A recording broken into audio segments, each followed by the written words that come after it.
Shalom à tous, que l'Éternel Dieu vous bénisse, que l'Éternel Dieu vous garde. Bienvenue donc à ce nouvel enseignement sur le mot Ra.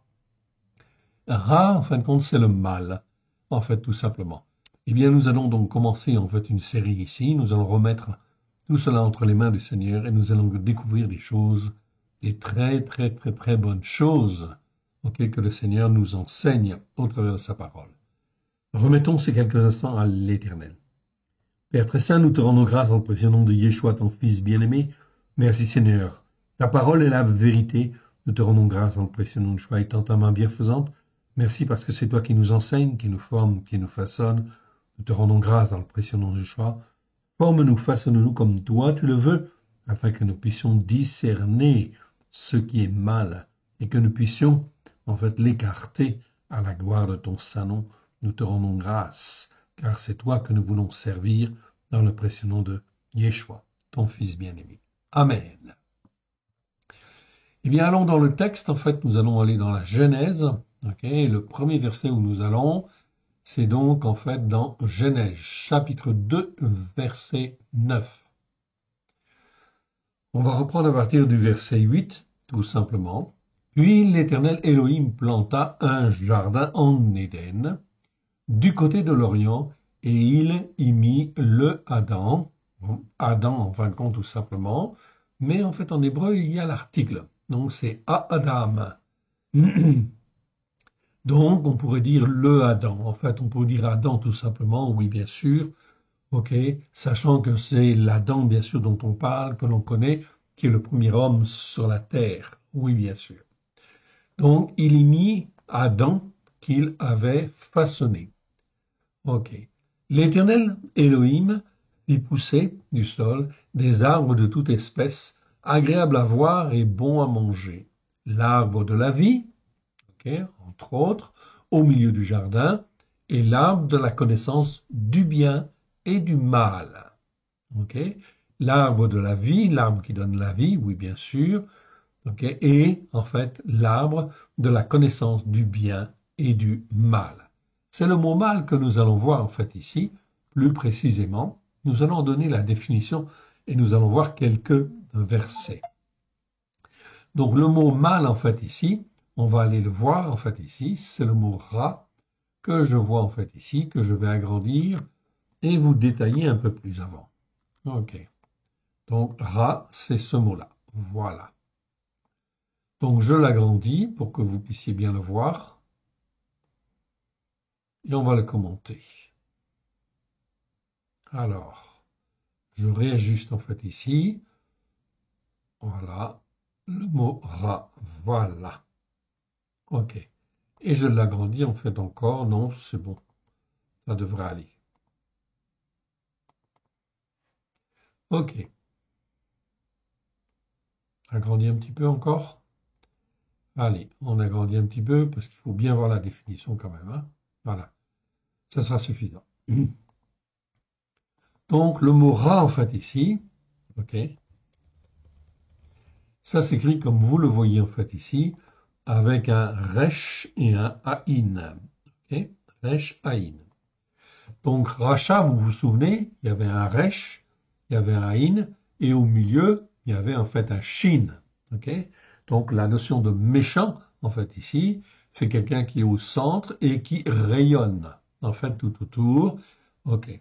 Donc, effectivement, qui rayonne justement d'une manière fausse, d'une manière perverse, d'une manière fourbe, etc. Il agit en fait d'une manière méchante. Dans le mot rachat, on avait la lettre resh et la lettre aïn, qui composent en fait le mot ra. Ra, ça veut simplement dire en fait le mal, ce qui est mauvais. Ce mot en fait existe 663 fois dans 623 versets. Pardon, 663 fois dans 623 versets. Okay. Numéro strong 07 491 451. La première fois, c'est dans Genèse 2.9. Donc, ra, ça veut dire mal, mauvais. Ou ce qui est mal, ce qui est mauvais, laid, en fait, ce qui est grave, en fait, ici. Donc, tout ce qui est vraiment, en fait, pas beau, etc. Okay. Selon les racines hébraïques anciennes, la racine resh aïn est l'emblème de ce qui est mal, mauvais par essence, tant sur le plan physique, par exemple, en fait, les vaches laides, ok, donc c'est effectivement le mot ra que l'on utilise en fait en hébreu, que moral ou spirituel, le mal qui en fait ici s'oppose au bien, ok, le bien et le mal. Ok, tout ce qui est terrestre, opaque et mauvais. Il existe une variante de ce mot en fait hébreu, ra'a en fait ici, je vous le montre en fait, ra'a, c'est-à-dire qu'en fait ici c'est le mot ra que vous reconnaissez, avec en plus en fait ici un kamatz et puis un et en fait au bout. C'est une forme en fait allongée. Cette forme allongée exprime en fait d'abord en fait le féminin de l'adjectif. Ra c'est au masculin, ok. Ra'a c'est au féminin. Okay, c'est une des raisons pour lesquelles il y a cette extension. Mais le plus souvent, en fin de compte, la terminaison kamatz e, ici de ra'a, ici, exprime en fait toutes les peines, les soucis, les malheurs qui sont la conséquence du péché, de la transgression et des iniquités qui perdurent dans le temps. Donc un mal en fait ici, comment dire, augmenté aussi, ra, ça peut être un mal augmenté, un grand malheur en fait ici quelque part, ou un très grand mal en fait ici. Voilà pourquoi le mot ra'a en fait ici est très souvent en fait traduit par malheur, notamment dans le livre de Yirmiyahu, c'est-à-dire Jérémie, ou encore traduit par une bête féroce au lieu d'une mauvaise bête en fait ici. Ce mot hébreu ra'a est classé avec le même numéro strong que le mot ra, okay, qui veut dire mal ou mauvais, qui parle de tout ce qui est mal ou tout ce qui est mauvais. Le mot ra'a, okay, sur les 663 fois où le mot ra en fait existe, eh bien le mot ra'a, okay, existe 284 fois dans les Écritures, okay, c'est-à-dire presque la moitié.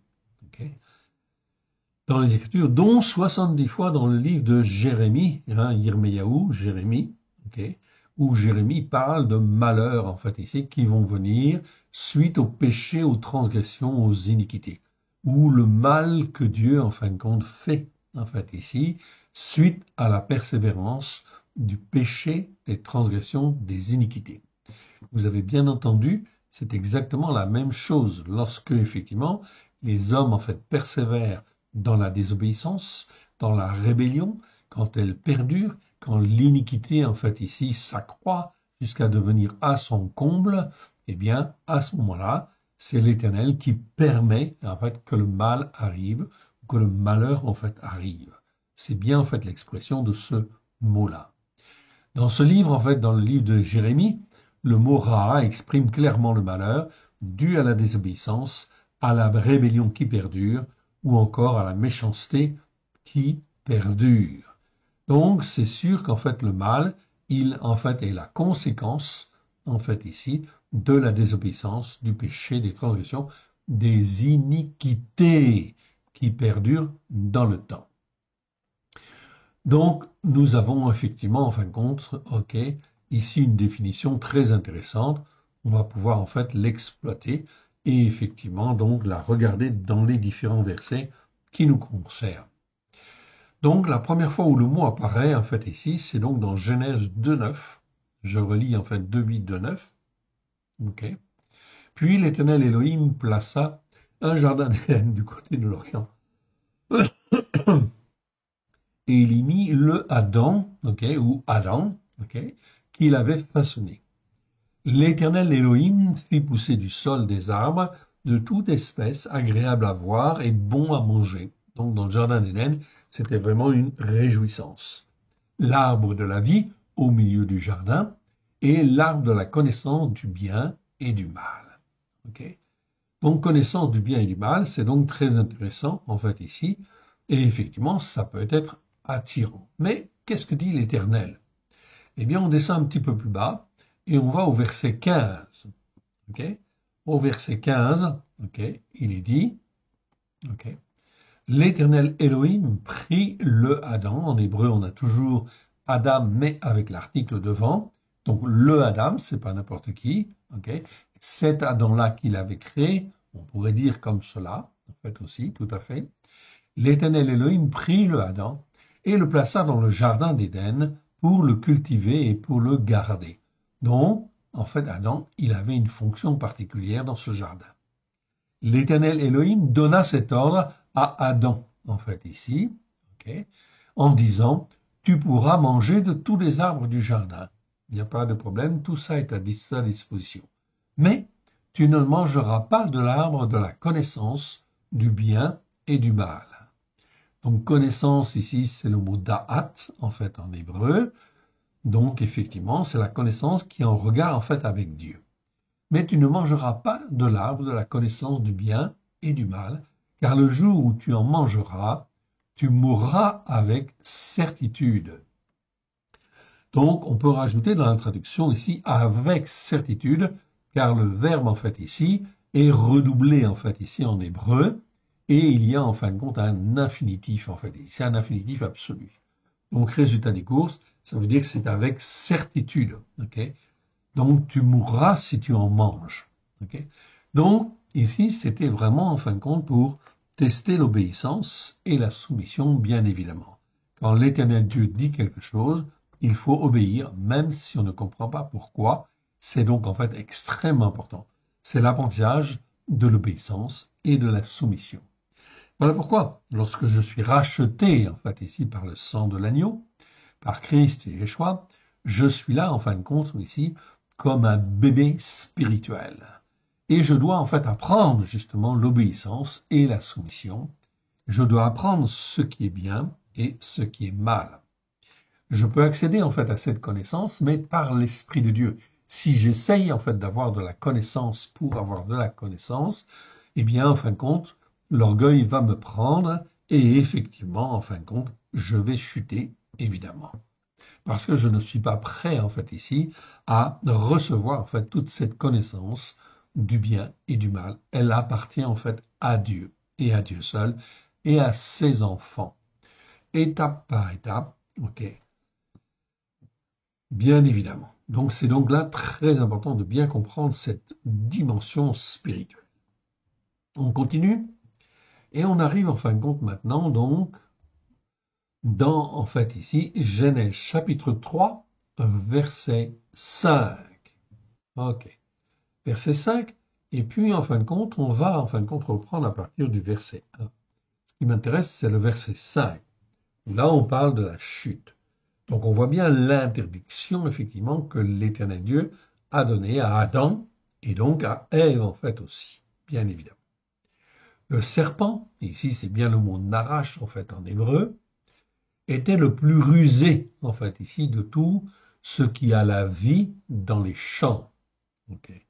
Donc, le plus rusé, on traduit, en fait, ici, le mot arum. Okay. Arum, en fait, ici, je vous le montre, il est très, très, très important. On le verra, on fera une étude, en fait, là-dessus. Arum, en fait, ici, 11 sur 11, c'est un adjectif que l'on traduit, en fait, généralement par rusé. Oui, c'est très bien. C'est une bonne chose, en fait, ici, effectivement. Était le plus rusé, mais c'est pas vraiment le bon sens. C'est le plus tordu, le plus malin, en fait, ici, si je puis dire, le plus, en fin de compte, ok, pervers, en fait, ici, quelque part, on pourrait dire. Mais on traduit par rusé, en fin de compte, bien sûr, dans ce sens-là, évidemment. Le plus rusé parce que, en fait, il était déchu à Satan, c'était un ange, en fait, ici, qui était magnifique, qui était beau, qui était rempli, en fin de compte, des dons de Dieu, etc. Et en fait, il s'est rebellé contre Dieu. Et donc, il a été rejeté, en fait, par Dieu, et il est tombé, en fin de compte, de son piédestal. Mais il était toujours extrêmement intelligent, pourvu de connaissance, de la connaissance du bien et du mal, et effectivement extrêmement pervers, extrêmement, en fin de compte, rusé, dans le but, effectivement, d'entraîner les uns et les autres la création de Dieu, car la création de Dieu était là pour glorifier le Père. Ce que Satan n'avait pas réussi, en fait, à faire, c'est apprendre à se soumettre et à obéir. Donc, résultat des courses, l'Éternel Dieu crée Adam, ok? Et il va créer Ève, en fait, aussi, de manière, en fin de compte, à ce que ces hommes-là, ce Adam-là, puissent être formés, façonnés, apprendre à obéir et à se soumettre, comme Satan ne l'a pas fait ou n'a pas voulu le faire. C'est toujours une question d'orgueil. Donc là, effectivement, le serpent était le plus rusé de tout ce qui a la vie, en fait, ici, sur, en fait, la terre, sur, en fait, dans les champs. Okay. Dans les champs, c'est-à-dire ici, sur la terre. Que l'Éternel Elohim avait fait. Il dit à la femme, ok, donc la même chose, c'est la femme. Donc nous, on a mis, en fait, ici une majuscule, ok, pour l'article, pour dire que, en fait, en hébreu, on a l'article devant le mot Ève, devant le mot Isha, etc., ou devant le mot Ève. Donc ici, c'est très important, en fait, ici, de bien comprendre cette dimension-là. C'est nominatif et c'est déterminatif. Okay, c'est pas n'importe quelle femme, c'est à Ève. Il dit à la femme. Ok. Elohim a-t-il en fait réellement dit, vous ne mangerez pas de tous les arbres du jardin. Donc voilà que, en fait ici, le serpent, Satan donc, okay, joue en fin de compte ici d'influence et commence à mettre le doute en fait dans l'esprit de la femme. 2. La femme répondit au serpent. Donc elle parle au serpent. Le serpent ici, c'est en fait ici le mot narash, mais c'est serpent au sens spirituel du terme, on est bien d'accord, hein, d'accord? C'est pas vraiment, en fin de compte, un serpent physique, en réalité, et il n'en a pas l'apparence pour le moment. La femme répondit au serpent, nous mangeons du fruit des arbres du jardin, ok? Donc elle dit, on mange de tous les fruits de tous les arbres, mais quant au fruit de l'arbre qui est au milieu du jardin, Elohim a dit, vous n'en mangerez pas, vous ne toucherez point, vous n'y toucherez point, de peur que vous mouriez. Okay.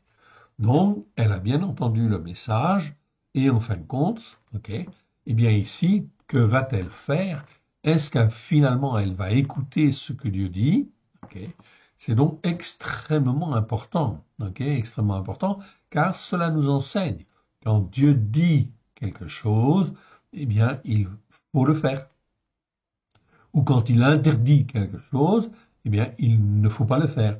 Voilà pourquoi la Torah est extrêmement importante, car elle nous dit ce qui est bien et ce qui est mal, ce qu'il faut faire, okay, dans le but d'être formé, façonné, instruit et fortifié, dans le but, en fin de compte, d'être élevé et d'être, en fait, ici, élevé à l'image, en fait, du Père et du Fils. C'est pas l'image, c'est vraiment, en fin de compte, pour être en communauté d'esprit, en fait, ici, avec le Père et le Fils, d'être un avec le Fils et le Père. C'est ça le plan de Dieu.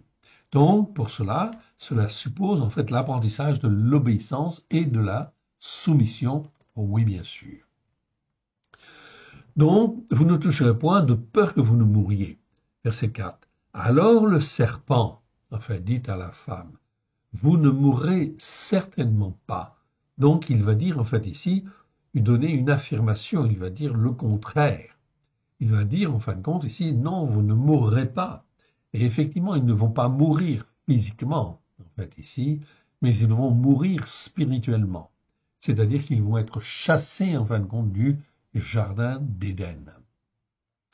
Tout simplement, c'est-à-dire qu'ils vont vivre, en fin de compte, dans les ténèbres, quelque part.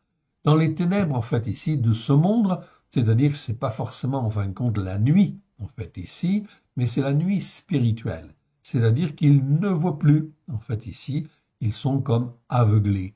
Vous ne mourrez certainement pas, dit Satan, en fait, ici. Verset 5. Mais Elohim sait que le jour où vous en mangerez, vos yeux s'ouvriront et vous serez en fait comme des dieux, connaissant le bien et le mal. Ah, connaissant ce qui est bien et connaissant ce qui est mal. Voilà donc en fait ici une chose en fin de compte très intéressante pour la femme qui se dit si effectivement nous sommes comme Dieu en fait ici et effectivement connaissant le bien et le mal, eh bien c'est a priori en fait une bonne chose. Mais l'Éternel Dieu avait interdit. Avait interdit, pourquoi? Tout simplement pour éviter que le cœur, en fin de compte, de l'homme ne domine, en fait, ici, sur toute la connaissance qu'il peut recevoir du bien et du mal. Donc la connaissance du bien et du mal, elle se fait progressivement, bien sûr, au travers de Yeshua, par la puissance de l'Esprit de Dieu, et comme Dieu le veut, étape par étape, en fait. Sinon, eh bien, les hommes, en fait, ici, s'égarent à droite ou s'égarent à gauche. Que se passe-t-il dans le cœur de la femme? La femme vit que l'arbre était bon à manger, donc elle ne dit pas Dieu l'interdit, donc je n'en mange pas. Donc elle dit, elle vit que l'arbre était bon à manger parce que en fait Satan lui a montré. On va dire en fait aussi agréable à la vue, c'est la traduction seconde. Non, c'est pas agréable à la vue. C'est plein d'intérêt à ses yeux. Et oui. Donc là, on est pleinement dans la convoitise, en fait, ici, en fait, de l'homme ou de la femme, oui, bien sûr. Plein d'intérêt à ses yeux. Et qu'il était précieux pour devenir intelligent. C'est-à-dire pour comprendre, en fait, les choses. Donc, c'est important de faire confiance à Dieu, d'apprendre à marcher par la foi, et de ne pas être en fait super intelligent, etc., pour selon les connaissances de ce monde. Car plus je suis dans les connaissances de ce monde, plus je m'écarte en fin de compte de Dieu, en fait ici. Elle prit de son fruit et en mangea. Donc, elle ne résiste pas à la convoitise. Elle est guidée par Satan, ok? Elle écoute Satan, et elle fait ce que Satan, en fin de compte, dit, au lieu, en fin de compte, d'écouter, de faire ce que Dieu, en fait, a dit de faire. Elle prit de son fruit et en mangea, et elle en donna aussi à son mari, et son mari qui a manqué, en fait, ici, on va dire, de jugeote, hein, on peut dire, c'est clair, ou de discernement, il aurait pu dire, en fait, non, en fait, Dieu a dit, ok, qu'il ne fallait pas manger, non, il en donna aussi à son mari, et il en mangea. Ah. Et donc là, en fin de compte, c'est effectivement extrêmement grave, ok, parce que effectivement, vont se révéler quelque chose de très très important, sur lequel, en fin de compte, je ne vais pas m'étendre, mais je vais quand même, en fait, ici, vous donner le verset suivant, que nous avons beaucoup travaillé, de manière à être au plus proche, en fin de compte, de l'hébreu. Mais en étant très très proche de l'hébreu. Les yeux de l'un et de l'autre s'ouvrirent. Ils connurent qu'ils étaient dénués de lumière. Dans nos traductions, c'est marqué en fait que nous étions nus. Ils connurent qu'ils étaient nus. Non, c'est pas nus, c'est dénué de lumière. Alors, ils se revêtirent d'un manteau de tristesse, en fait ici, pour être plus proche de l'hébreu, puis ils s'en firent un vêtement pour le voyage de la vie. Donc le fait d'avoir cousu, en fin de compte, des feuilles de figuier, il n'y a pas le mot feuille, il n'y a pas le mot figuier, en fin de compte, en hébreu, non, ça n'existe pas. Et faire des s'enfuir des ceintures, ça n'existe pas. Cette traduction est une traduction, en fait, due, comment dire, à la culture catholique et en fait due, effectivement, aux traductions des Grecs, en fait, ici, ou ceux qui étaient, comment dire, dans, en fait, la pensée gréco-romaine, en fait, à l'époque, au IIIe, IVe siècle. Donc, ils ont traduit comme ça et ils ont inventé, en fait, la notion de feuilles de figuier et ils en firent, en fait, des ceintures et des vêtements, etc.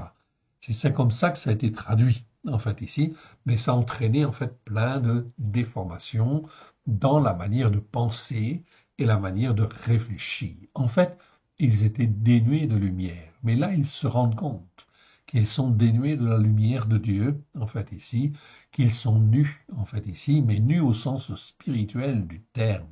Alors, ils comprennent que, en fait, ici, en fait, ils sont effectivement sans rien, en fait, ici.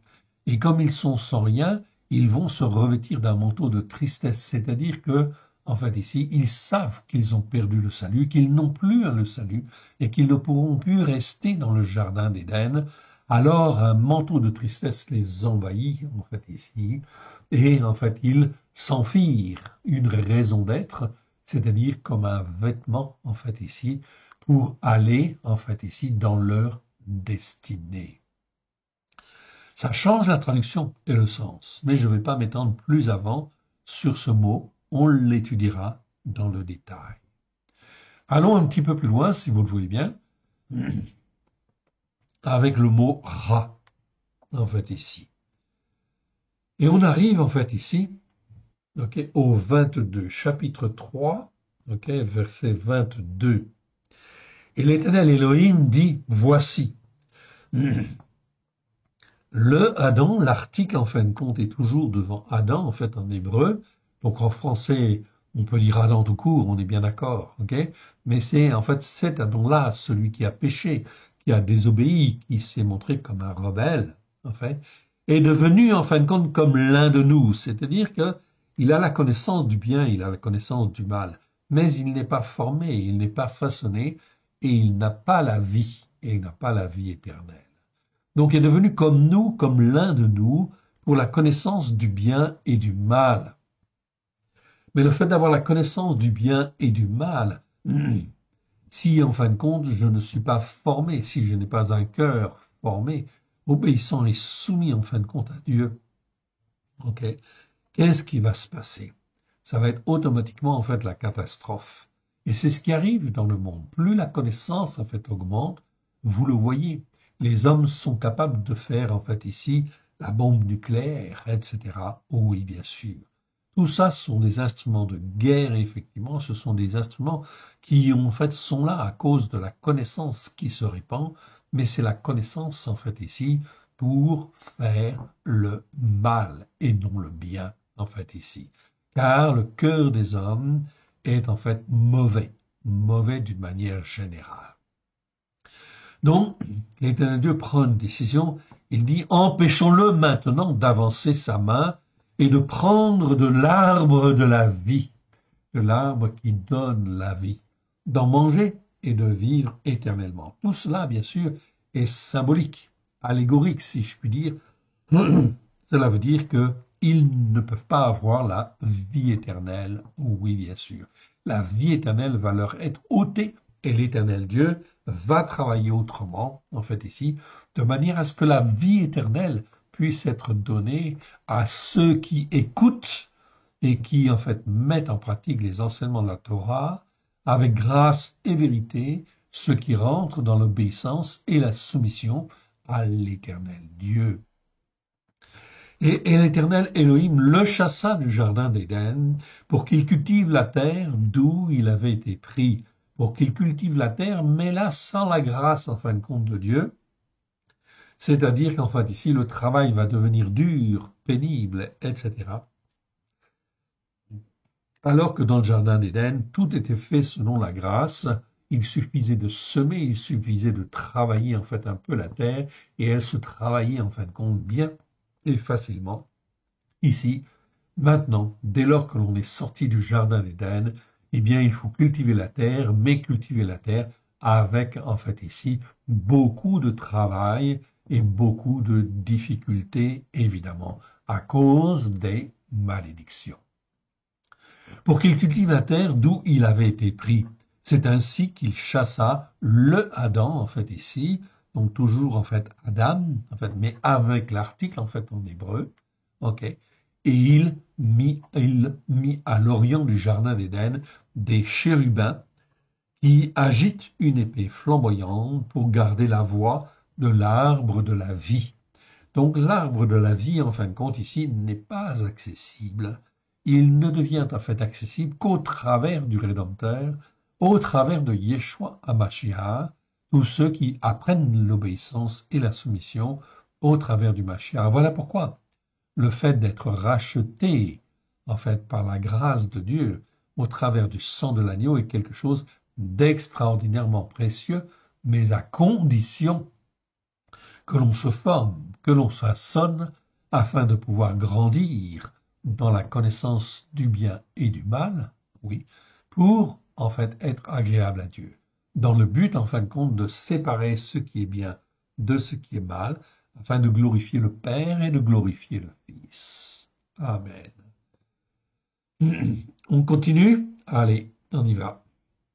On arrive en fin de compte maintenant dans, en fin de compte, Genèse chapitre 6. Genèse chapitre 6, verset 5. Ok. Donc, les hommes se sont corrompus depuis, en fait, Adam, depuis qu'il est sorti, en fin de compte, du jardin d'Éden. Il y a eu beaucoup de monde qui ont été générés, en fait, ici, sur la terre. Des peuples nombreux, en fait, ici. Et effectivement, en fin de compte, à ce moment-là, la Torah, en fait, ici, elle existe, mais elle existe par oral. C'est-à-dire qu'elle est transmise, en fait, de génération en génération, au travers, en fait, des patriarches, en fait, on va dire. Certains écoutent, ok, et d'autres n'écoutent pas. Mais, effectivement, il y en a très peu qui écoutent, ok. Et au temps de Noé, en fait, ici, eh bien, on peut dire qu'il n'y avait que Noé, pratiquement, qui écoutait, en fait, ici, et qui mettait en pratique les enseignements qu'il avait reçus de Adam. Il avait reçu, effectivement, donc des patriarches, ok, de tous ceux qui ont transmis la parole de Dieu. Il y a toujours eu des hommes et des femmes qui ont transmis, oui, des hommes qui étaient attachés, en fait, à Dieu et qui restaient, en fait, attachés à Dieu au travers des générations. C'est comme cela que la Torah était transférée d'une génération à une autre. Au temps de Noé, qu'est-ce qui se passe? Presque tout le monde, en fait, ici, est corrompu sur la terre. Verset 5, ici, Genèse chapitre 6, verset 5. L'Éternel vit que le mal, okay, fait par les descendants d'Adam se multipliait sur la terre. Le mal, en fait, ici, je retrouve, en fait, ici, le mot, en fin de compte, ra. Ok. Mais je trouve pour la première fois, en fin de compte, ici, ra'a. Donc, je vous ai dit que le mot ra existe 663 fois dans 623 versets. C'est un adjectif. Ce qui est mal, ce qui est mauvais. Première fois dans Genèse 2.9. Mais ici, nous avons la première fois, en fait, ici, une variante. C'est-à-dire que ce n'est pas le mot ra, c'est le mot ra'a, en fait, ici. Donc, ra'a, c'est une variante de ra, en fait, comme je vous l'ai dit, et ça veut dire, en fin de compte, un mal excessif, un mal en grandeur, ok, ou, en fait, malheur, en fait, ici, bien évidemment, en fait, comme on l'a dit pour le prophète Jérémie. Ra, c'est la première fois où l'on rencontre, en fait, ici, cette variante du mot ra. Donc, ça veut dire un mal excessif, un mal, comment dire, en abondance, si vous voulez. Okay. Donc, l'Éternel vit que le mal, en fait, ici, okay, que le mal fait par les descendants d'Adam se multipliait, c'est-à-dire était sur toute la terre.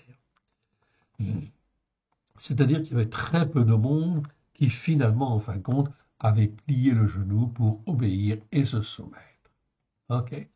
Donc le mal fait par les descendants d'Adam, on pourrait dire, dans la seconde, ils traduisent par méchanceté, mais on ne peut pas traduire par méchanceté le mot ra, parce qu'il existe un autre mot, récha, en fait, ici, pour dire la méchanceté. Donc il faut remettre un petit peu d'ordre dans les versets. Donc l'Éternel vit que le mal fait par les descendants d'Adam se multipliait ou se multipliait en abondance, okay, sur la terre, et que toute la capacité à réfléchir, donc on a revu ce verset en fait ici, des pensées de leur cœur se portaient chaque jour uniquement vers le mal. Ici, en fin de compte, on a un mot en fait particulier, c'est le mot yetzer. Yetzer en fait ici, qui n'est pas traduit dans la version seconde, ok, mais que nous allons traduire effectivement. Yetzer, c'est la manière de penser, c'est la structure, c'est la conception en fin de compte ici des pensées. Donc c'est non traduit dans la version seconde. Mais en réalité, en fait, il faut le traduire. Et en fait ici, une des meilleures traductions, je le pense, nous le pensons, c'est de traduire ce mot Yetzer par la capacité à réfléchir. Pourquoi? Eh bien tout simplement parce que cela va nous rappeler en fait ici un mot dans le Nouveau Testament, dans la Brit Hadasha, qui est en grec le mot dianoia. Dianoia qui justement nous parle de la capacité à réfléchir. Et Yeshua et ses disciples ont mis l'accent, en fin de compte, là-dessus, en disant que pour être formé, façonné, il faut nécessairement que notre capacité à réfléchir soit renouvelée. Renouvelée par la parole de Dieu et la puissance de l'Esprit de Dieu, avec grâce et vérité au travers de Yeshua, c'est-à-dire que la structure, en fin de compte, de nos pensées, de notre manière de penser, en fait ici, soit modifiée et recalée, travaillée, en fait ici, selon effectivement la volonté de l'Éternel Dieu, de nous façonner et de nous former. Donc là, on peut traduire par capacité à réfléchir, cette excellence, ça permet d'avoir une très bonne idée de ce que le Seigneur en fait voulait nous dire ici. Donc, se multiplier sur la terre et que toute la capacité à réfléchir des pensées. Donc là, je vais retrouver le mot en fait Marashava. Donc je vous le donne, en fait, c'est un petit peu technique. Mais Marashava, ça veut bien dire penser. C'est un mot qui existe 56 fois dans 52 versets. On ne l'a pas étudié dans le détail, mais c'est bien par pensée qu'il faut le traduire. C'est effectivement en fait une des meilleures traductions. Donc Marashava, retenez, on aura l'occasion de le revoir en fait ici, de le voir dans le détail. C'est bien en fin de compte ici les pensées. Donc la capacité à réfléchir des pensées en fait de leur cœur. Donc je vais réduire en fait contre ceci en fait ici maintenant pour mettre l'accent sur en fait d'autres mots. Donc la capacité à réfléchir en fait ici. Donc ici j'aurais pu diminuer en fait encore un petit peu de une fois en fait ici pour en fait ici recaler un petit peu que toute la capacité à réfléchir ici à réfléchir des pensées de leur cœur. Donc là, on a bien le mot cœur en fait ici, c'est-à-dire au fond d'eux-mêmes, hein, leur cœur. Ils se portaient chaque jour, ok, uniquement vers le mal. Et je retrouve en fait ici la notion de mal qui est très très importante. Où Dieu, en fin de compte ici, sépare ce qui est juste et ce qui est bon, en fait ici, ce qui est bon en fin de compte de ce qui est mauvais, en fait ici. Et en fin de compte, il, en fait ici, nous montre que nous devons apprendre à écarter tout ce qui est mauvais. Comment je peux le faire? Il n'y a pas 36 solutions. Tu lis la parole, en fin de compte, ok, il n'y a pas de problème. Par l'Esprit de Dieu, l'Éternel Dieu va renouveler ta capacité à réfléchir afin que tu puisses mieux discerner ce qui est bien et ce qui est mal. Est-ce qu'on a un doute là-dessus? Non.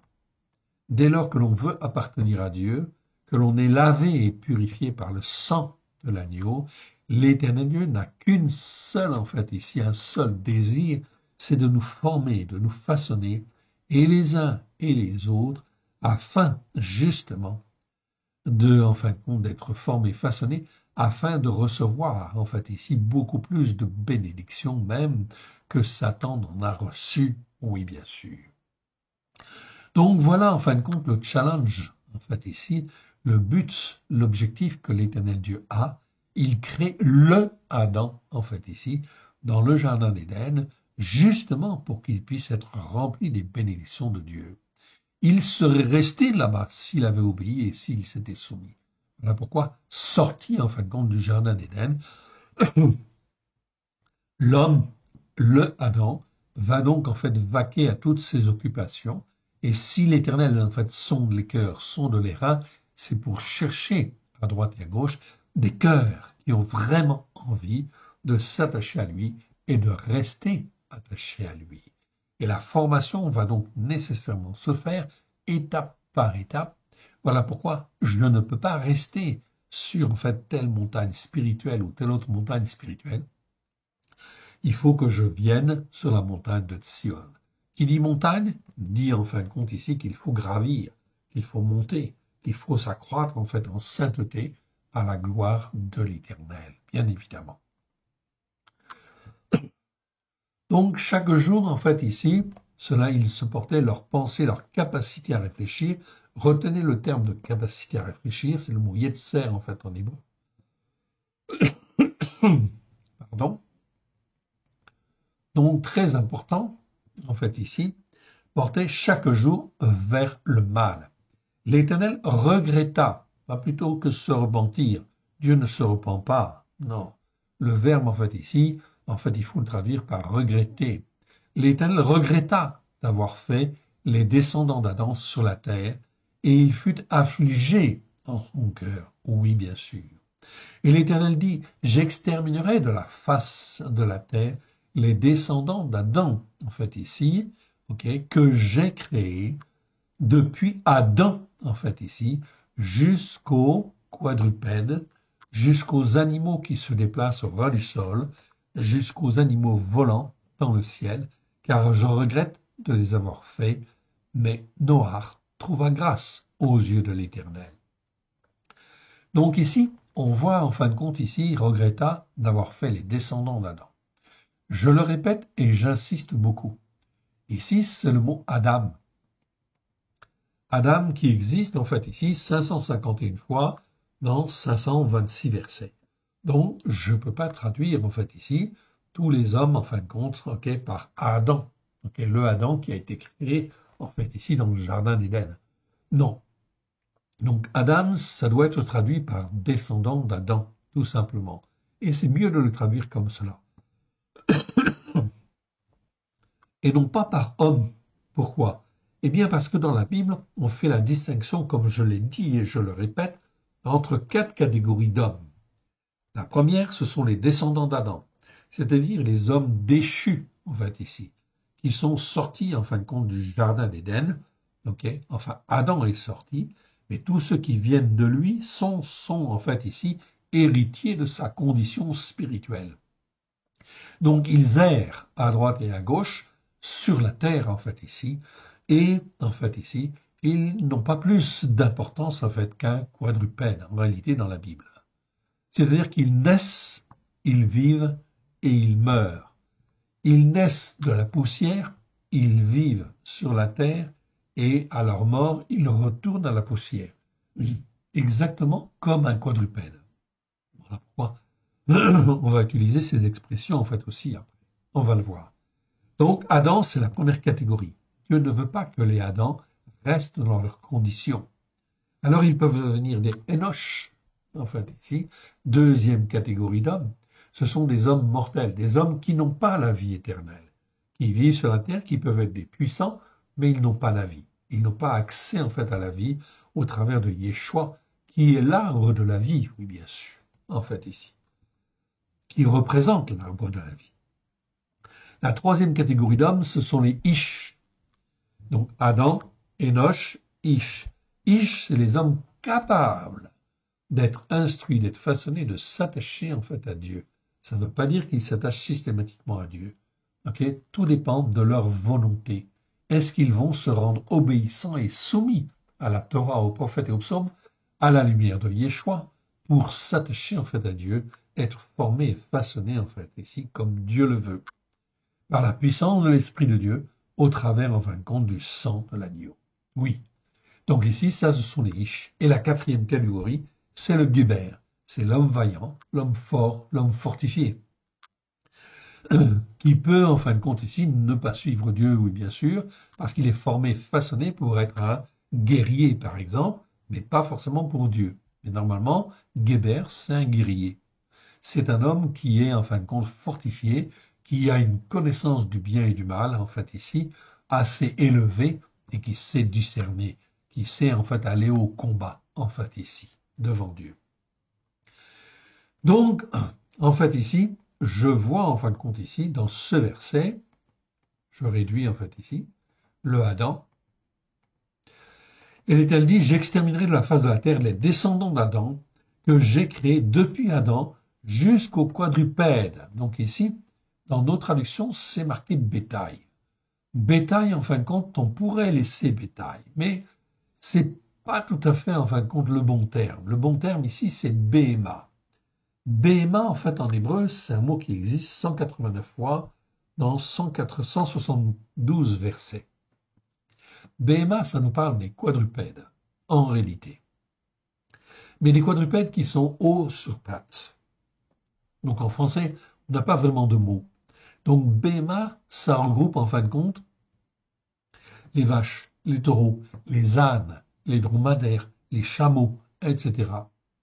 Les brebis, les boucs, les béliers, etc. Tout ce qui est à quatre pattes, en fait, ici, que l'on peut dire, en fait, en français, les quadrupèdes, en fait, ici, oui, bien sûr. Donc, le terme n'est pas 100% à 100% heureux, mais, en fait, ici, c'est les animaux, en fait, ici, à quatre pattes, mais qui sont hauts sur pattes. Par exemple, mais ça exclut, en fait, ici, les lézards. Les lézards, ils ont quatre pattes, ok? Mais en fait, ici, dans la classification occidentale, ça fait partie des quadrupèdes. Mais dans la classification de Dieu, en fait, ici, ça ne fait pas partie, en fin de compte, des BMA, en fait, ici. Non. Des quadrupèdes de Dieu, en fait, ici, des BMA. BMA, c'est toujours des animaux qui contribuent, en fin de compte, à aider l'homme, à enrichir l'homme, ok, et à le nourrir, l'homme, ou à le transporter, en fait, ici. Donc c'est ça cette notion de BMA. Ça va être une notion de richesse, en fait, ici, quelque part, en fait, ici. Donc c'est pas que le bétail qui se mange, en fait, ici. Non, bien sûr. Ok. Donc BMA, c'est la richesse de l'homme, en fait, ici, quelque part. Ici, que Dieu va faire fructifier, oui, bien sûr, ok, puisque les BMA, en fait, ici, se multiplient. Donc quand la bénédiction, en fait, est là, eh bien, l'Éternel Dieu fait grandir et donne beaucoup de bien, en fait, ici, à ses enfants. La deuxième catégorie, en fin de compte, d'animaux, en fait, ici, ce sont les animaux, en fin de compte, qui, en fait, ici, sont au ras du sol. C'est ce qu'on appelle les remes. Donc, je vous le montre, en fait, ici. C'est souvent traduit par reptile, effectivement, dans nos Bibles. Mais c'est trop réducteur. Remes, ça n'existe que 17 fois dans 17 versets.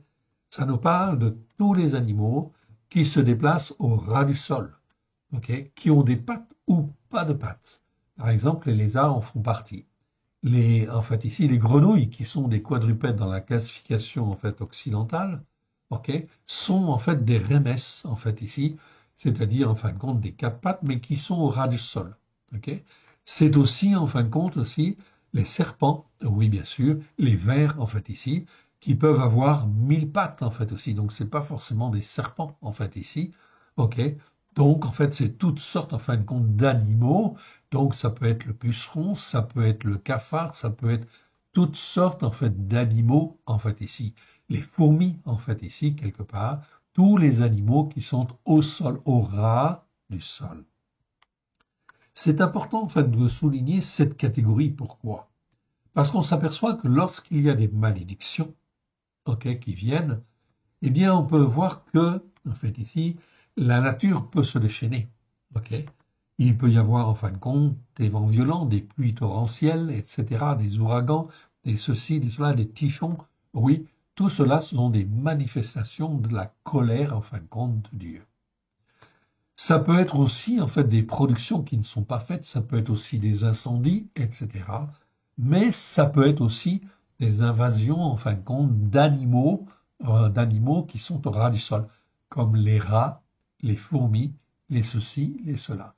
Et on voit effectivement dans la Bible un certain nombre de versets qui montrent en fait ici que lorsque le malheur en fait arrive, eh bien en fin de compte, Dieu n'est jamais dépourvu de moyens justement pour oppresser en fait l'homme qui n'écoute pas et ne veut pas mettre en pratique justement sa parole alors qu'il est appelé.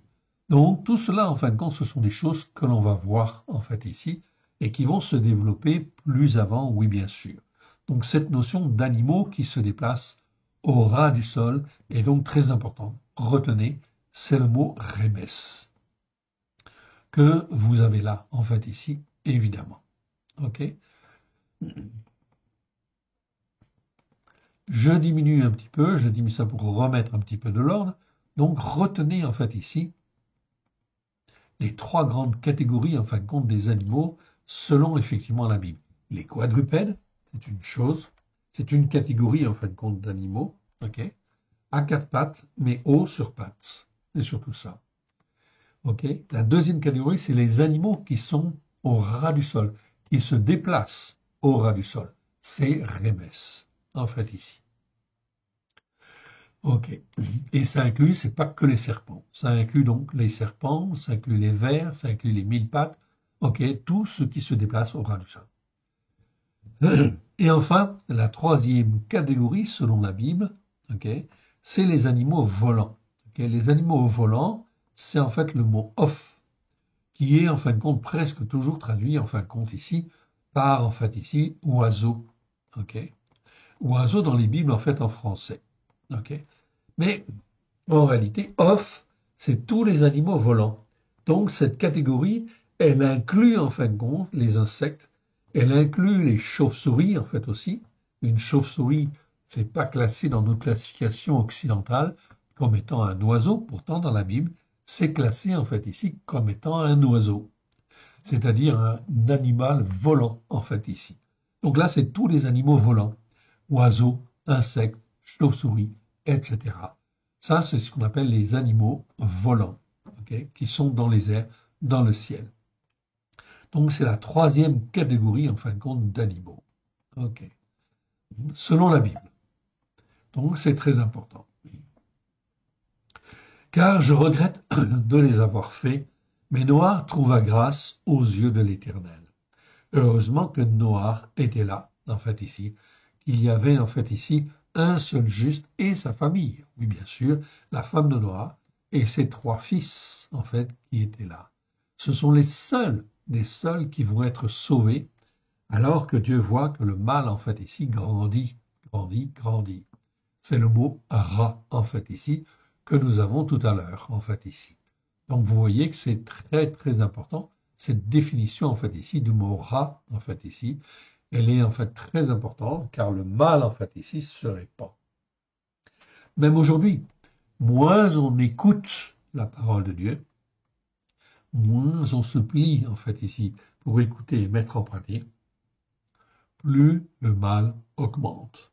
C'est progressif, mais c'est inévitable, car la structure, ou plutôt la capacité à réfléchir des hommes, en fait, est corrompue, au plus profond d'eux-mêmes. Donc, si cette corruption ne s'en va pas, si les hommes ne sont pas rachetés, en fait, par le sang de l'agneau, dans le but d'être formés, façonnés à la gloire de Dieu, eh bien, en fin de compte, ça va automatiquement et systématiquement vers la méchanceté. Oh oui, bien sûr. Ok. On continue? On a fait les thèmes sur la méchanceté. On continue. Et on arrive, en fin de compte, maintenant dans... Ah, j'en ai passé un, il me semble. Alors, je reviens. Voilà. On arrive en fin de compte ici dans Genèse, chapitre 8. Donc le déluge a eu lieu. Ok. Et après, en fait, presque un an, en fin de compte, dans le bateau, dans la barge, pas vraiment un bateau, hein, c'était comme une barge, comme un panier, en fait, ici. Un immense panier à 3 étages. Donc Noach bâtit un hôtel lorsqu'il est sorti, en fait, ici, de l'arche. Noach bâtit un hôtel à l'Éternel, et il prit de tous les quadrupèdes. Donc, il a pris, en fin de compte, de tous les quadrupèdes purs. Okay, donc, pas n'importe quels animaux, des animaux purs. Parmi, en fin de compte, le bétail, en fait, ici. Donc, il n'a pas pris, en fait, un âne, il n'a pas pris un cheval, il n'a pas pris, en fait, un chameau. Non, il a pris des quadrupèdes purs, c'est-à-dire des animaux qui sont hauts sur pattes et qui, effectivement, ont 4 pattes et qui ont un sabot fendu et qui ruminent. Ce sont ceux-là, en fait, ici, qui sont les animaux purs. Et de tous les animaux volants qui sont purs. Donc, on voit bien que là, Noah avait une connaissance, en fin de compte, de la Torah, effectivement, qui lui a été transmise par les patriarches. Okay, inévitablement. Oreille, ok, de bouche à bouche, si je puis dire, ou d'oreille à oreille. Ok. Noah bâtit un autel à l'Éternel. Il prit de tous les quadrupèdes purs et de tous les animaux volants purs, et il offrit des sacrifices d'élévation sur l'autel. c'est pas des holocaustes, c'est des sacrifices dans le but de s'élever vers Dieu. C'est l'image, en fin de compte, que l'on veut s'élever pleinement, en fait, vers Dieu. Donc, faut pas traduire ce mot par holocauste. C'est une hola, c'est une offrande, en fin de compte, à Dieu, de s'offrir soi-même, en fin de compte, à Dieu, en sacrifice plein et entier. Verset 21. L'Éternel sentit une odeur agréable. Il sentit une odeur agréable, et l'Éternel dit en son cœur, je ne maudirai plus la terre à cause des descendants d'Adam, parce que la capacité à réfléchir, je vais retrouver le mot Yetzer de tout à l'heure, qui est traduit dans la seconde par là, par pensée. Non, c'est Marachava, la pensée. Okay. Donc, parce que la capacité à réfléchir du cœur des descendants d'Adam est mauvaise. Donc, ce que l'Éternel Dieu veut faire au travers de Yeshua, quand il nous rachète, eh bien, effectivement, c'est pour nous laver, nous purifier, afin, en fin de compte, de nous nourrir, en fait, ici, afin que notre capacité à réfléchir puisse être renouvelée, fortifiée. Et ça, c'est extrêmement intéressant, en fait, ici, parce qu'il ne faut pas que je reste, en fait, ici, simplement en disant, je suis sauvé, en fait, ici, parce que je reconnais que Christ, Yeshua, est mon Seigneur et mon Sauveur. Non, il faut que je sois transformé à l'intérieur, façonné, pour que ma capacité à réfléchir puisse, en fait, ici, me former, me façonner, pour que je puisse être le serviteur ou la servante que Dieu veut, afin de porter le fruit ou les fruits que lui veut, et ne plus se laisser entraîner, en fait, ici, par les fausses doctrines, les faux enseignements, etc. Satan qui est là. Donc, capacité à réfléchir, c'est très important parce qu'on va retrouver en fait en grec le mot dianoia qui va nous permettre d'avoir une correspondance en fait exacte, en fait ici, entre l'hébreu et le grec, ce qui veut dire qu'effectivement, on va pouvoir en fait ici comprendre parfaitement ce que Yeshua est venu faire avec ses disciples. Ensuite, il est dit dès sa jeunesse. Donc ici, je ne maudirai plus la terre à cause des descendants d'Adam, parce que la capacité à réfléchir du cœur des descendants d'Adam est mauvaise dès sa jeunesse. Donc l'Éternel Dieu dit qu'il ne va plus en fait maudire comme il a maudit. Je ne ferai plus tout ce qui a la vie comme je l'ai fait. Donc l'Éternel Dieu ne fera pas venir l'inondation sur toute la terre, non. Mais ça ne veut pas dire qu'il n'y aura pas effectivement des typhons, qu'il n'y aura pas en fin de compte des ouragans, qu'il n'y aura pas des tempêtes, des pluies en fin de compte torrentielles, non. Tout ça, ça fait partie en fin de compte des méfaits, en fait ici, que l'Éternel Dieu envoie sur la terre, afin que les hommes se posent en fait les bonnes questions, se tournent vers lui, se repentent, okay, et puissent avoir une meilleure capacité à réfléchir.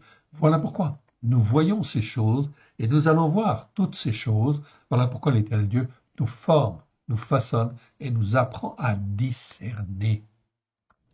Et voilà pourquoi l'Éternel Dieu cherche en fait ici des hommes et des femmes sur la terre qui puissent être ses témoins à la gloire de son Saint-Nom, pour dire Torah Traemet, ta Torah est la vérité, et pour dire que Yeshua, en fait ici, n'est pas venu sur la terre pour abolir la Torah et les prophètes, mais pour l'accomplir. Matthieu, chapitre 5, versets 17 à 19, et bien d'autres versets en fait encore. Verset 22. Tant que la terre subsistera, les semailles, la moisson, le froid, la chaleur, l'été, l'hiver, le jour et la nuit ne cesseront point.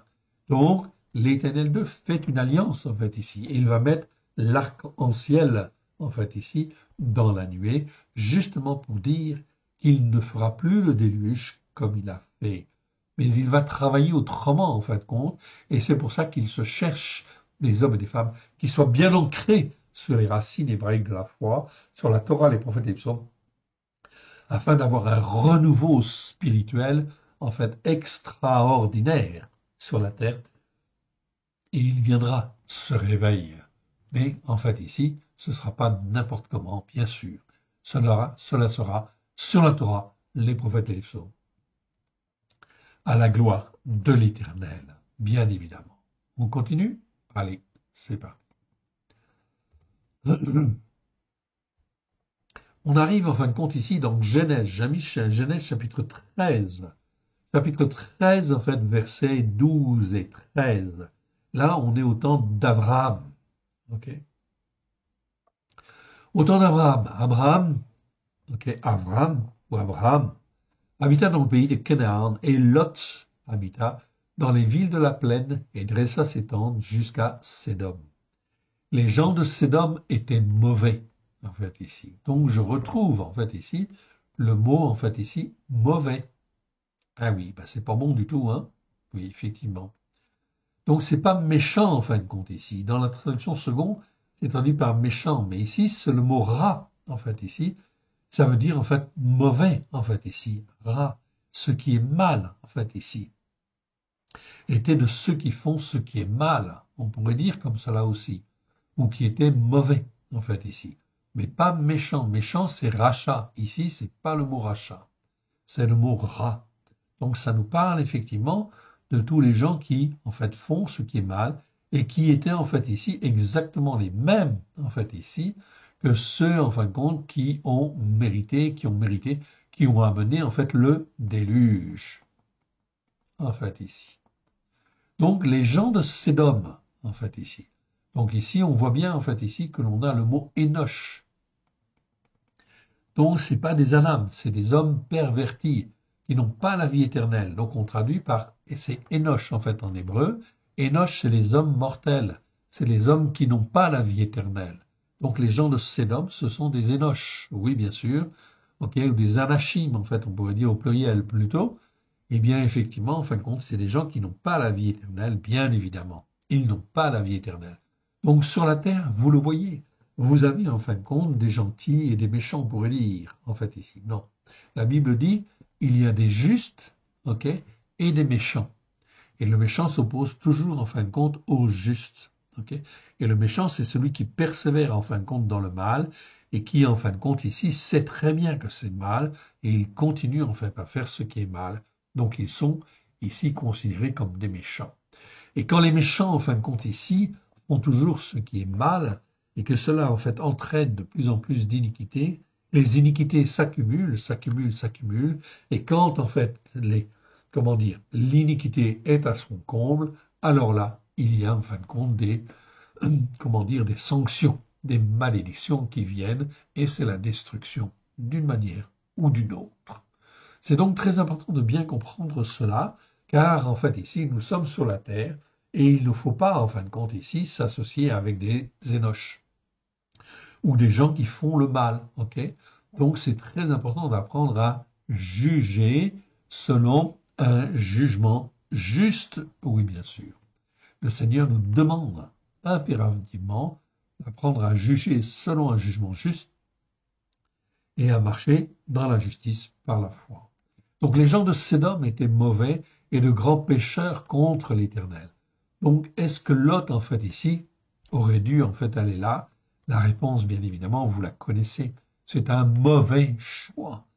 Très très très mauvais choix. Cela va entraîner en fin de compte, ok, beaucoup en fin de compte de problèmes par la suite au niveau de ses filles, oui bien sûr, parce que l'autre il a 4 filles. Il y a 2 filles qui sont mariées, qui ont des gendres, qui vont en fin de compte rigoler en fait ici au nez en fin de compte de Lot, quand Lot va leur dire fuyez en fait ici Sodome, car l'Éternel en fait ici va détruire Sodome et Gomorrhe. Alors il rit effectivement au nez de Lot, et l'Éternel, en fin de compte, dit en fait à Lot, sors, toi, ta femme, et les 2 filles qui te restent, en fait ici, qui ne sont pas mariées, ok, va-t'en, en fin de compte, de Sodome. Et il va partir, en fait ici. Mais la femme de Lot va se retourner. Donc ça veut dire que dans son cœur, elle avait en fait ici de la convoitise par rapport à cette ville. Elle venait de cette ville. Elle sera transformée en statue de sel. Et les filles, en fin de compte, se retrouvant seules avec leur père, qu'est-ce qu'elles vont faire? Eh bien, elles sont habituées à avoir des mœurs, en fait, à avoir des mœurs, pas à avoir. Elles étaient quand même gardées par Lot, mais elle voyait beaucoup de corruption tout autour, et en fin de compte, eh bien, les filles de Lot vont coucher avec leur père. Donc, on est là, en fin de compte, justement, dans des mauvais raisonnements, la capacité à réfléchir est, en fait, ici, tordue, pervertie. Et donc, ça va poser de graves problèmes. Donc, les gens de Sédom étaient mauvais, en fait, ici. Étaient mauvais. Donc, Lot, il n'aurait jamais dû être là. Mais c'est son choix. Il aimait l'argent, en fin de compte, il voulait être là. Ensuite, on arrive dans Genèse chapitre 19. 19, en fin de compte, ici. Et je vais reprendre chapitre 19, je vais reprendre à partir du verset 14. Lot sortit et parla à ses gendres, qui avaient pris ses filles. Donc on voit bien qu'il y avait deux filles, en fin de compte, qui étaient prises par des gendres. Levez-vous, dit-il, sortez de ce lieu, car l'Éternel va détruire la ville. Mais aux yeux de ses gendres, il parut plaisanter. Donc Lot, il a perdu déjà deux de ses filles, en fait, ici. Verset 15. Dès l'aube du jour, les envoyés insistèrent auprès de Lot en disant, lève-toi, prends ta femme, tes deux filles qui se trouvent ici, de peur que tu ne périsses dans l'iniquité de la ville. Donc on voit bien ici, iniquité, c'est pas la ruine de la ville. Ici, c'est mal traduit en fait encore. Donc ici, c'est le mot avon. Avon qui existe 230 fois dans 213 versets. Donc on voit que l'iniquité, en fin de compte, elle grandit, elle grandit, elle grandit. Et quand elle est à son comble, eh bien, il y a un jugement de destruction. Toujours. C'est tout à fait biblique. Donc voilà pourquoi l'iniquité aujourd'hui des hommes, des femmes, des nations, en fin de compte, elle grandit, elle grandit, elle grandit parce que les hommes se détachent de la Torah, en fait ici des prophètes et des psaumes, à la lumière de Yeshua. Donc voilà pourquoi l'Éternel Dieu, ne voulant pas la mort des méchants, eh bien, veut, en fait, des hommes et des femmes qui soient suffisamment formés dans leur capacité à réfléchir pour apprendre à discerner, à juger d'une manière juste et à marcher dans la justice par la foi dans le but de sauver tous ceux qui peuvent être sauvés dans les temps qui viennent. De peur que tu ne périsses en fin de compte ici dans l'iniquité de la ville. Donc ça c'est très parlant en fait ici. Donc il ne faut pas s'associer avec les gens de ce monde. Ça va de soi. Enfin, c'est facile à dire, hein, on est bien d'accord. Ok, comme il tardait, ok, les envoyés, en fait, ici, ok, c'est en fait les hommes, en fait, ici, ok, mais en fait, ici, c'est comme les formes d'hommes, donc en fait, ici, c'est les envoyés, saisir par la main, ok, saisir Lot, lui, sa femme et ses deux filles, donc vous voyez qu'ils ont marqué un peu de réticence, quelque part, car l'Éternel voulait l'épargner, en fait, ici, ils l'emmenèrent et le laissèrent hors de la ville. Après les avoir fait sortir, l'un d'entre eux dit, sauve-toi pour ton âme. Ne regarde pas derrière toi et ne t'arrête pas dans toute la plaine. Sauve-toi vers la montagne, de peur que tu ne périsses. Lot leur dit, oh non, mon Adonai, voici, j'ai trouvé grâce à tes yeux, et tu as montré ta grandeur et la grandeur de ta bonté à mon égard, en me conservant l'âme, en fait, ici. La traduction seconde, c'est mis la vie, en fait, ici. Mais c'est pas le mot raïs, c'est le mot nefesh. Donc c'est l'âme, en me conservant l'âme. Mais je ne puis me sauver à la montagne avant que le malheur, en fait, je retrouve le mot ra, en fait, ici. Ok. Le mot ra qui veut dire mal, mauvais, mais ici on est dans la variante, c'est-à-dire c'est ra'a. C'est la deuxième fois où on rencontre en fait ici le mot ra en fait ici dans en fait ici l'écriture en fait ici allongée si je puis dire, où cela nous parle du malheur. Donc ici en fin de compte on peut traduire par malheur, c'est très bien, c'est une très bonne chose en fait ici. Ok, donc traduire par malheur c'est bien. On est dans le bon sens. Ok. Avant que le malheur ne m'atteigne et que je ne périsse. Voici cette ville est assez proche pour que je m'y réfugie et elle est petite. Oh, que je puisse m'y sauver, n'est-elle pas petite, que mon âme vive? Et il lui dit, voici, je t'accorde encore cette grâce, et je ne détruirai pas la ville dont tu parles. Ici, je t'accorde encore cette grâce. Ok? Cela veut dire qu'en fin de compte, ici, okay, Lot est en train de s'humilier aussi quelque part en disant cette ville est petite, donc elle n'est pas forcément corrompue comme l'autre, etc. Est-ce que je peux m'y sauver? Ok. L'Éternel accorde en fait encore cette grâce. Il dit voici, je t'accorde encore cette grâce. Ici, je t'accorde. Qui est celui qui dit ici, je t'accorde encore cette grâce? Mon frère, ma sœur, ce n'est ni plus ni moins que Yeshua lui-même. Yeshua qui ne porte pas encore le nom de Yeshua, mais qui est là, qui est l'envoyé de Dieu et qui décide. Il dit, je t'accorde encore cette grâce. Qui peut accorder en fait une grâce au nom du Père sur la terre? Il n'y a que Yeshua. Voilà pourquoi, ici, d'une manière cachée, on voit effectivement, en fin de compte, l'homme qui sauve, ok, et qui, en fait, rachète, c'est Yeshua. Et dans les Écritures, dans la Torah, les prophètes et les psaumes, on va retrouver très souvent, justement, un envoyé de Dieu qui est là, en fait, ici, et qui décide, et qui, effectivement, en fin de compte, agit auprès des hommes. C'est qui? Ce n'est que Yeshua. Oui, bien sûr. Okay. Mais tous ne le voient pas et tous ne le comprennent pas. On est bien d'accord. Ok, on continue et on arrive en fin de compte ici dans Genèse chapitre 26, verset 29. Ok. Mais je vais m'arrêter là en fait ici. Ok. Je vais m'arrêter ici. Donc à Genèse. Donc je note Genèse 26, 29. Et on reprendra en fait ici la fois prochaine, évidemment.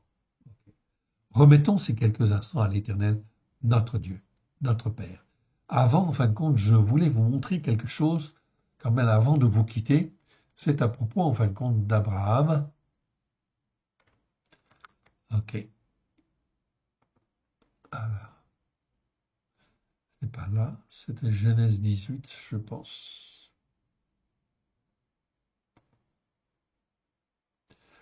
Alors, juste un petit instant, je ne sais plus dans quel chapitre c'est. C'est pas grave, je vous le montrerai la prochaine fois. Sacrifice Isaac. Ok, non, c'est pas ça. Attendez 30 secondes. Je voudrais vous montrer quelque chose, si j'y arrive. Ok, si j'y arrive, je vais y arriver. Je vous demande quelques instants. Ok, donc tout ça, ce sont des définitions. Ok, 18, oui, ça doit être par là. Voilà, c'est ça. On y arrive. Ok, je voudrais vous montrer quelque chose. Ici, un tableau. Ok, si je le retrouve. Ok, alors, j'y arrive. Voilà, c'est ça. Ok, c'était ce tableau-là que je voulais vous montrer. Ok, je vais agrandir en fait ici un petit peu mon tableau. Voilà. Donc c'est un tableau en fait dans lequel on a les chronologies. Ok. Donc on a de la Genèse en fait ici. Donc on a Adam en fait ici, etc. Tous les hommes en fin de compte de Dieu en fait ici qui ont apparu, qui ont transmis en fait ici les Écritures jusqu'à Noé. Donc on voit que Adam en fin de compte il a vécu en fait 800 ans en fait ici. Ok. En tout.